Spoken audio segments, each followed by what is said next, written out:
बिस्मिल्लाहिर्रहमानिर्रहीम। अस्सलाम वालेकुम दोस्तों, बहनों, भाइयों और बुजुर्गों। आज हम इस तालीमी वीडियो में जानने की कोशिश करते हैं कि पत्थर और उंगलियों से पानी निकालने के लिए किन अंबिया कराम के मौजज़ात का मुजाहरा हुआ। मजहबी तारीख में इन मौजज़ाती कारनामों की अहमियत दरियाफ्त करते हैं।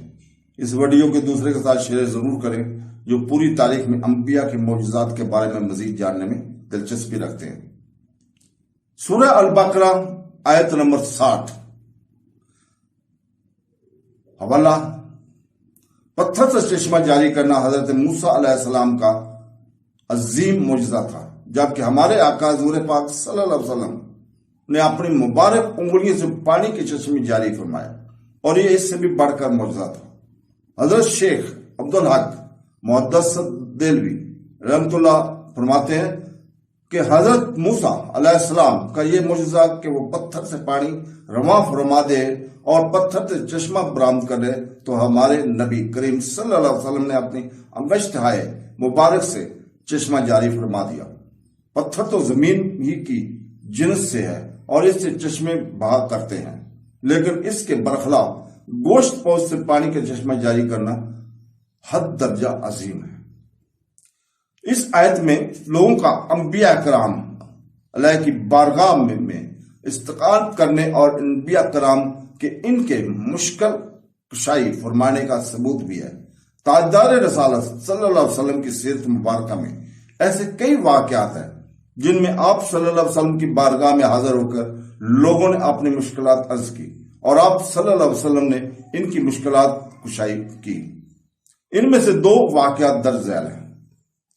नंबर 1, हजरत जाबर बिन अब्दुल्ला रज़ियल्लाहु ताला फरमाते हैं कि मेरे वालिद हजरत अब्दुल्ला बिन अमरो बिन हराम रज़ियल्लाहु ताला वफात पा गए और इन पर कर्ज था। नबी करीम सल्लल्लाहु अलैहि वसल्लम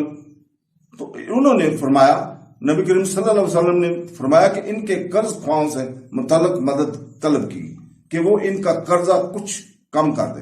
हजूर पुरनूर सल्लल्लाहु अलैहि वसल्लम ने इस बारे में इनसे बात की तो उन्होंने ऐसा ना किया। आप सल्लल्लाहु अलैहि वसल्लम ने मुझसे इरशाद फरमाया, तुम जाओ हर किस्म की खजूरों के अलग अलग ढेरियां बनाओ और फिर मुझे पैगाम भेज देना। हजरत जाबर रज़ियल्लाहु ताला फरमाते हैं कि मैंने ढेरियां बना दी और बारगाह रसालत सल्लल्लाहु अलैहि वसल्लम में पैगाम भेज दिया कि आप इन ढेरों के पास तशरीफ फरमा हो गए और इरशाद फरमाया, तुम माप कर लोगों को देते जाओ। मैंने खजूरें माप कर लोगों को देना शुरू कर दी, यहां तक कि सबका कर्ज उतर गया और मेरी खजूरें ऐसे लग रही थी जैसे इनमें से एक खजूर भी कम नहीं हुई। तो दोस्तों, नंबर 2, हजरत मुसालम बिन अबी जाफर रज़ियल्लाहु ताला से रवायत है कि हदीबिया के दिन लोगों को प्यास लगी और नबी करीम सल्लल्लाहु अलैहि वसल्लम के सामने चमड़े का एक थैला था जिसमें मौजूद पानी से वजू फरमा रहे थे।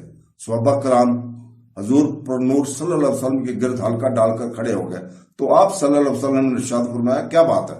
सहाबा ने फरमाया कि या रसूलल्लाह सल्लल्लाहु अलैहि वसल्लम, हमारे पास पानी नहीं है जिससे आप वजू करें, और ऐसे ही तो दोस्तों सिर्फ वही पानी है जो आपके सामने मौजूद है।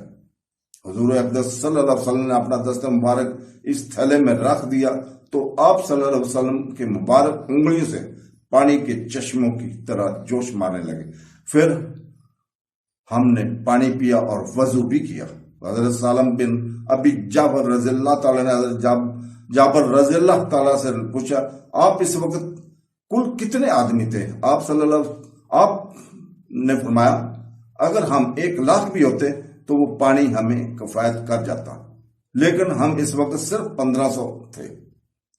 इंसानों के अलावा हैवानों ने भी अपनी तकलीफ अर्ज की तो हुजूर पाक सल्लल्लाहु अलैहि वसल्लम ने इनकी तकलीफ दूर फरमाई और जमादात ने भी अपनी मुरादें अर्ज की तो सरकार दो आलम सल्लल्लाहु अलैहि वसल्लम ने इनकी मुरादें भी पूरी फरमाई, जैसे कि हदीस और शरीयत के किताबों में तफसील के साथ मज़कूर है।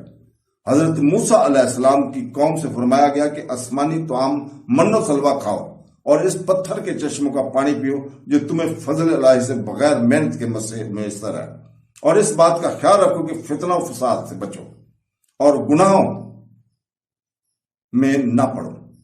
ہر امت کو یہی حکم تھا کہ اللہ تعالیٰ کا رزق کھاؤ لیکن فساد نہ پھیلاؤ، لیکن یعنی رزق کے استعمال سے منع نہیں فرمایا، بلکہ حرام کمانے، حرام کھانے اور اس سے منع فرمایا، اور حلال کھا کر خدا کا شکر ادا کرنا بھی ہم پر فرض ہے۔